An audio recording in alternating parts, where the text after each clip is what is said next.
Hello everybody and welcome back to the channel where I'm going to continue with the tissue covering and the details on the Spitfire. So as you can see lying around, I've got the tissue and some of the elements. What I'm going to do now, I'm going to stand and start to prepare the fuselage, or continue to prepare because I've already started, and basically make sure that the tissue goes on well. As with the other components, it is a bit of a process, let's say.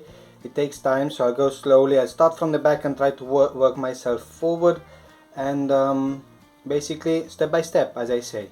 Once all the components are in place, then the final assembly will be able to take place. And in the meantime, also what I've started to do is I started to prepare the propeller, the handcraft propeller. So here is the nose block, let's say the hub.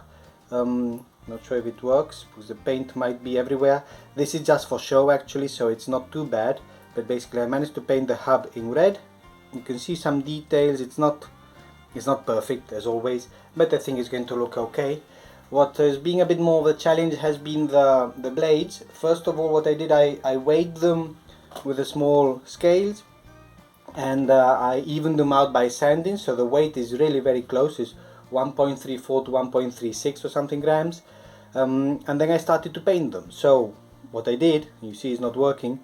First of all I painted them yellow, then I masked off the tip to paint them black with spray, and even if I tried to prevent it in different ways, the paint has bled underneath, so now the paint is all over the place. So I've got to figure out how I'm going to do this.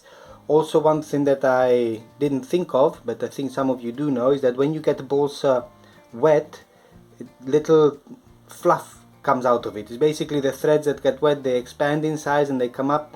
So now it's much rougher than it was when I first of all sanded it.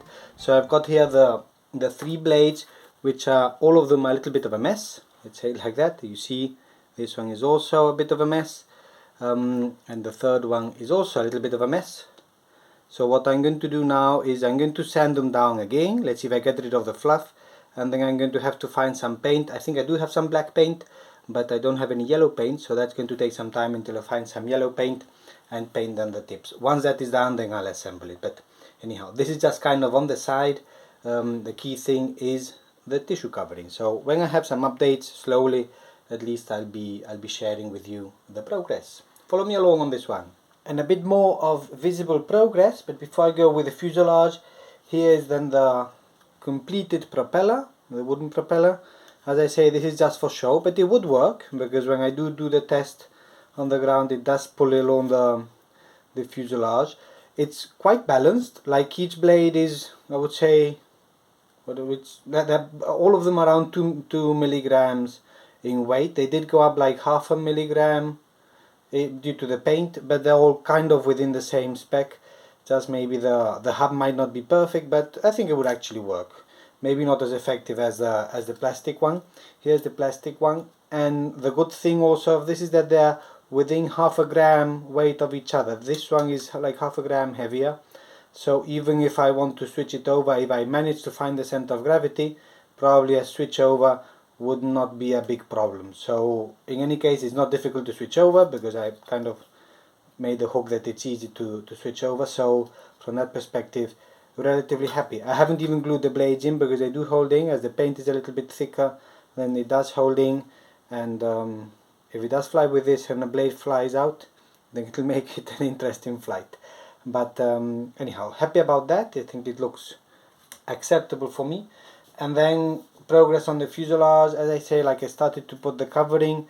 The awkward part is of course that the tail cone with the fuselage, with the landing gear and everything, but one side came out a little bit better than another. I'm hoping that when it shrinks it gets to look okay. Then I put one piece to wrap up the bottom part of the fuselage, 3 on top, and I'm just thinking what panels to use, right? Like I'm creating kind of panels that are as flat as possible, which is difficult on a Spitfire of course, and I have to leave also the bottom part, let's say, uncovered, because that's going to then tissue up when I put down the wing.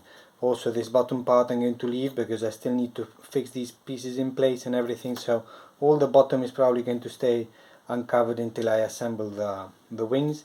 And then also have to do kind of the canopy, which will probably be black card simulating a window, and I painted a little bit of the details and things like that, as you can see. But so far a bit of progress, so I'll continue on this and hopefully finish soon. It is a slow process because it's panel by panel, slowly trundling along, but it works. And a bit more visible progress, and I'll be wrapping up also with this because this must be tremendously boring. So basically I managed to cover the upper part of the fuselage.